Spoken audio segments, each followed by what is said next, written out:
اینجا هم وسط پارک دیگه، پای کوه دیگه، اونم کوه. اینا اگه بخوای کمپینگ بکنین، اینا مثل یه هتله ولی کمپینگ فرمه دیگه. چادر رو دیگه اینجا میتونی شب واسه خودت بمونی دیگه.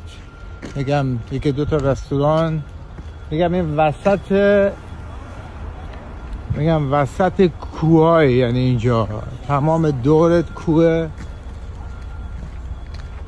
اگه نیا کنید، حتی من نمیدونم حالا اتاقاش چقدر باحالن یا نه، ولی جاش که خیلی خوبه. اینا اهل کمپینگ کسی باشه این بهترین جاست که آدم بخواد بیاد یکی دو شب بمونه. اینا از بیرون میگم قیافه‌شون یه خورده گرد و خاک و چیزه اینا، ولی از تو که حالا انشالله که چیز خوبیه. اینا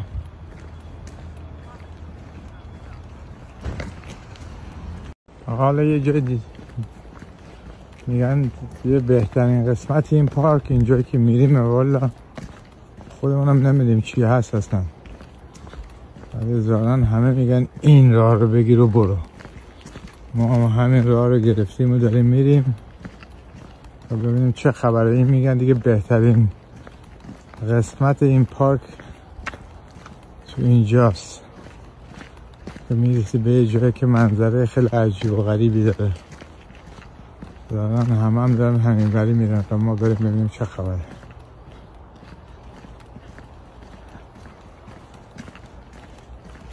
واقعا ارزش اومدنشو داشت و این الان باعث کردن یه برنامه این دفعه که یه روزه و دفعه دیگه یه برنامه 2-3 روزه کردم. آدم خودش به هتل تو همین پارک بگیره که 2-3 روز قشنگ این پارک رو بچرخه.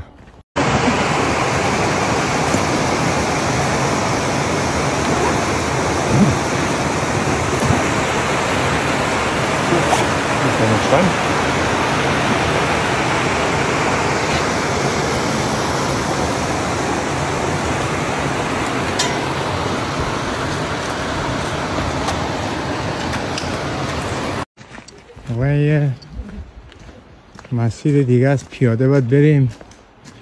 میگن یه آبشار خیلی بهتر از اون اولیه اینجاست که میگن اون آبشار هم باید حتما ببینیم. اینا چون الان نیم ساعت یه ساعتی راست دوباره برسیم به یکی آبشاره، ولی من نمیدونم چرا همه دارن بر میگردن. داستان چیه؟ خب حالا ما میریم. میگن همیشه خلاف بقیه حرکت کن.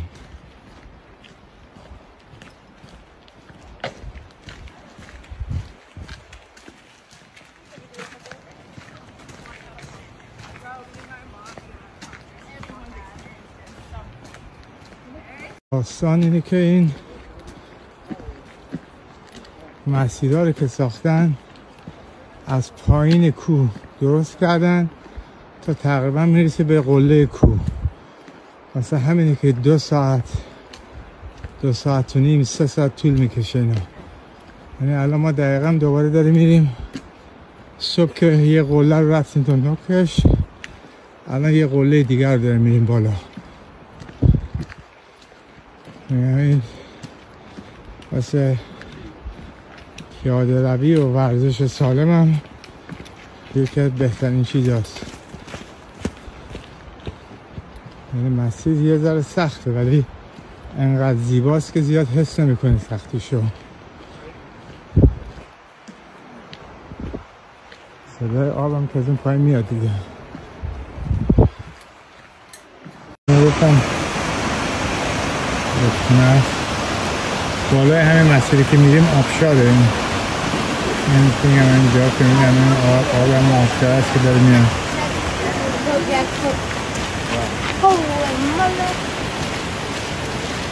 نیوه که ساعت به خلاص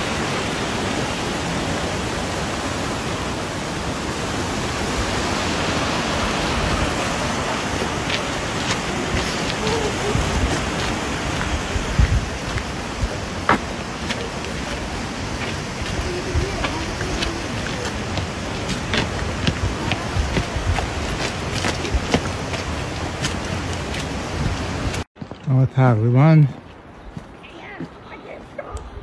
میرسیم دیگه نوک این قله. فکر میکنم با آبشار دیگه زیاد فاصله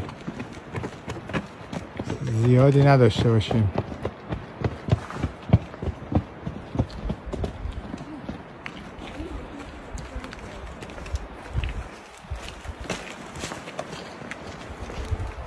یا مسیرش مسیر خیلی سختی بودش، مسیر راحتی نبودش، همش سربالایی مستقیم میری سمت قله کوه، ولی انقدر منظرش خوشگله که باور نکردنیه.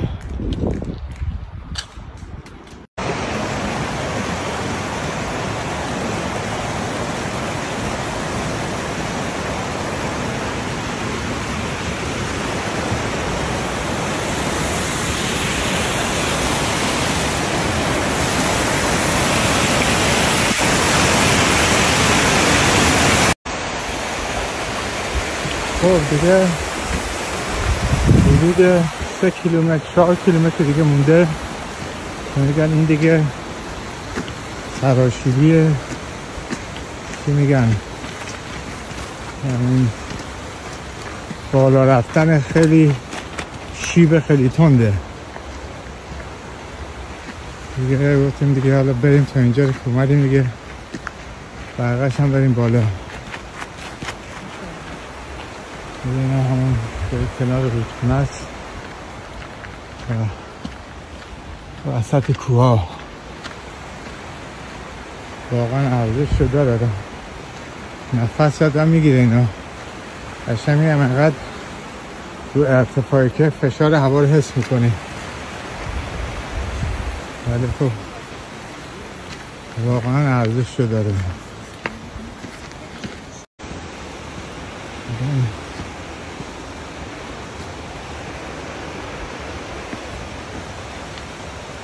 دیگه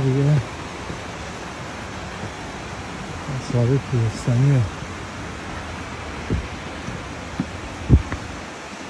پشتم پیچه آبشار اولی است. آبشار دومی هنو باید یه 4-5 کیلومتر دیگه باید رفت. نمیدونم بکشم تا اونجا یا نه البته به اولی برسم تا تصمیم دومی دیگه. اینجا رو فقط نگاه کنید.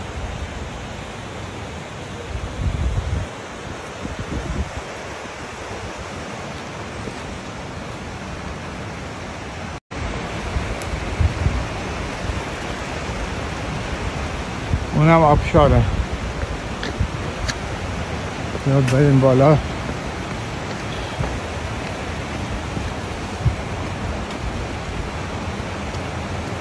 یعنی واقعا خودم هم سورپرایز شدم، فکر نمی‌کردم اینقدر باحال باشه.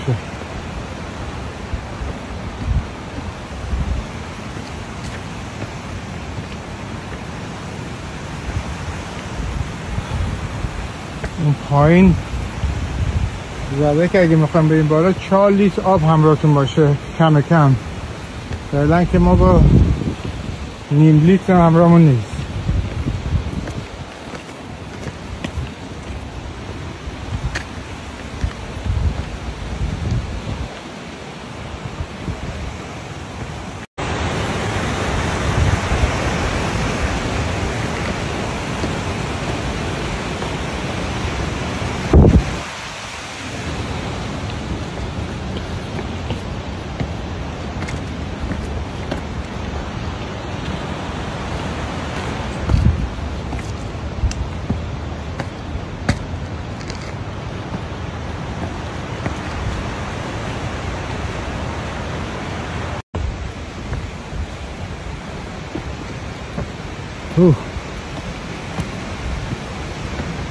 دیگه حسابی هرچی این مدت ورزش هم کرده بودیم اینجا تلافی شد.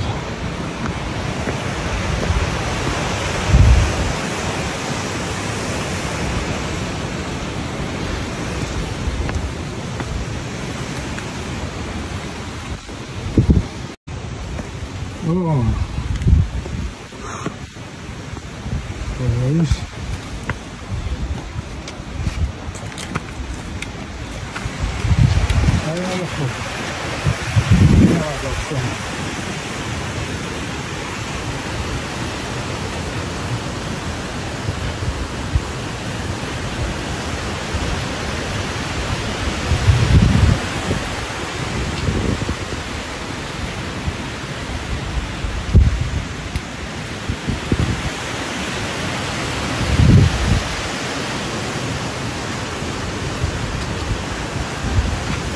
دومه که بخواه بری باید این پله رو بگیر بری تا نوک قله.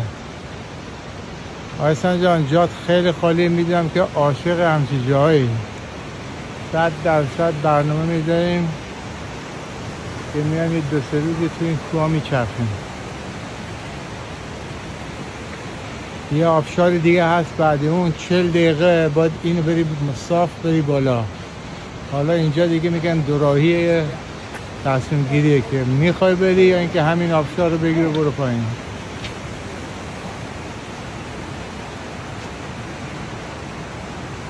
واقعا عظمت کوه و این آبشار رو با این درخت‌ها و سنگ‌ها اصلا آدم توش میمونه.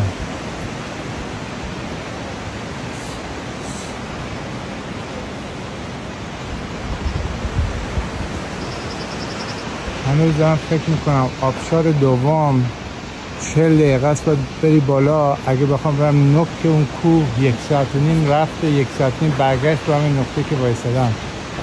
فقط تنها چیزی که نمیدونم که به تاریکی بخورم یا نه، چون 1.5 ساعت طول میکشه که برسی به اون نوک اون بالای اون آبشاره. تصمیم گرفتم که فعلا یه خورده دیگه اینو برم بالا ببینم چه خبره. تا بالای اون کوه که اون دیگه زیادی که میگه به شب میخوری اینجا نمیتونی تو این سنگ بینو برگردی. ولی حالا گفتن شاید تو به آبشار دومی شاید بتونی برسی اینا. حالا نیم ساعت میرم بالا ببینم به کجا میخوره. اگه به آبشارم که نرسیدم حداقل یه ورزشی کردم دیگه اینا.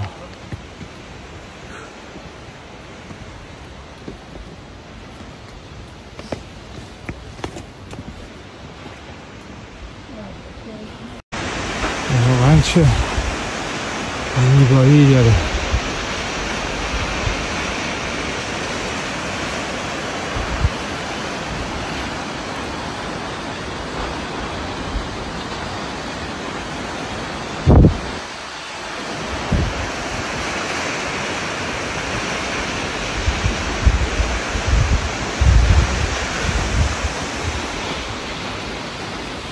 بالا رفتن خیلی مونده.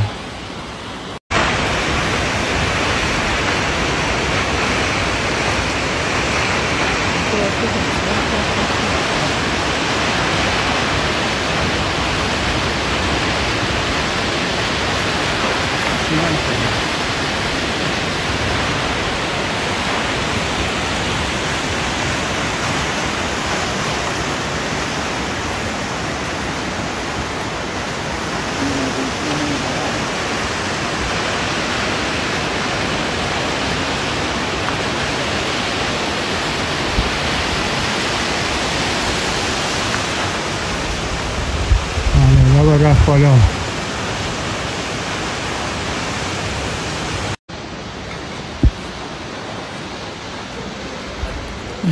بالا رفتن رو داشته باشین که این خورشیدترینش هم اینجاست.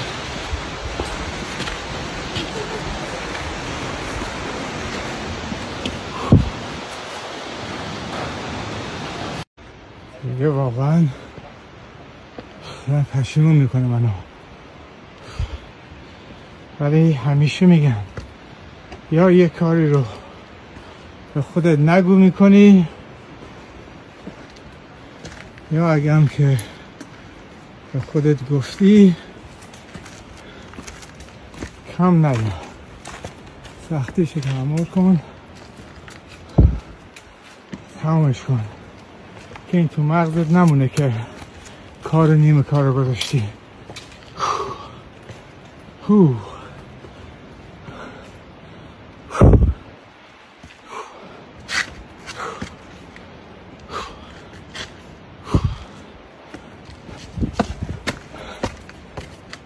نزدیک بودا. داشتم میگفتم یا از اول یه چیزی نذار تو سرت.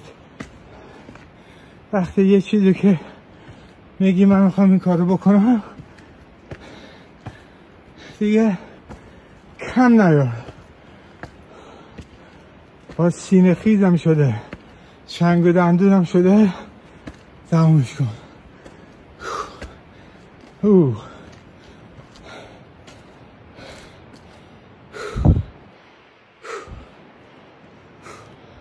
آقا اومدیم آبشار دوم گفتن که دیگه نمیذارم بری بالاتر.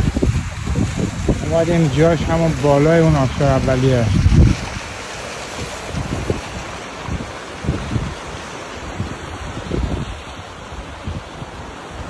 دیگه میگن یه خود دیر وقت واسه اینکه به آبشار دوم بری. همین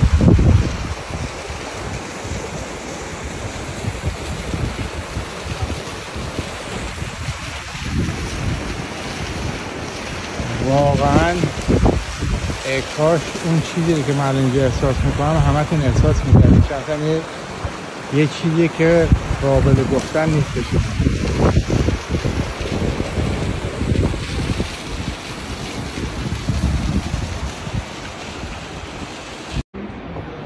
وقت برگشتنه. یه اشتباه بکنی سقوط آزاد. رفتیم پایین.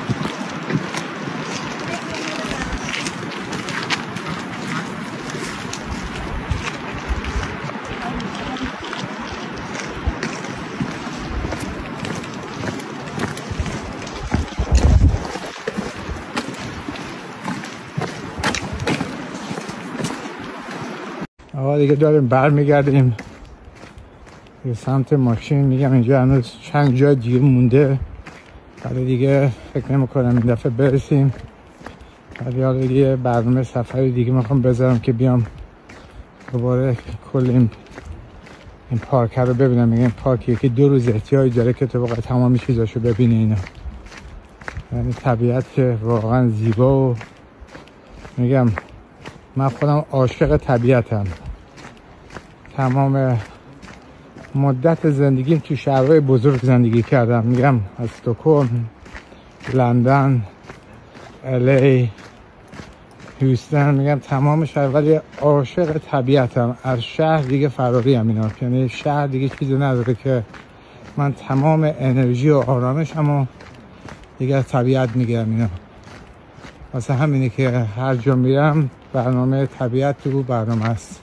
سری قبلم اتفاقا اینو به شما گفتم، من بزرگترین تصمیم‌های زندگیمو توی طبیعت میگیرم. یعنی بزرگترین تصمیم‌ها، بزرگترین مشکلاتی که تو زندگی بهشون میخورم، برنامه یه جا طبیعت با خودم تنها میرم و که اون راه حل رو تو همون طبیعت پیدا میکنم. چون اگر اینو یاد بگیری که تو طبیعت خودتو با انرژی خودت، با انرژی طبیعت تو یه سد برسونی، خیلی از مشکلات رو میتونی راه حلشو پیدا کنی، دور از همه چی. تو هر جای دیگه میگه ما معمولا وقتی میخوایم یه مشکل حل کنیم، معمولا این مشکلات تو جای شلوغ، آدما زیاد، هی این یکی. وقتی که خودت توی طبیعت انرژی لولتو میرسونی به سطح طبیعت، خیلی راه حل میاد جلوت.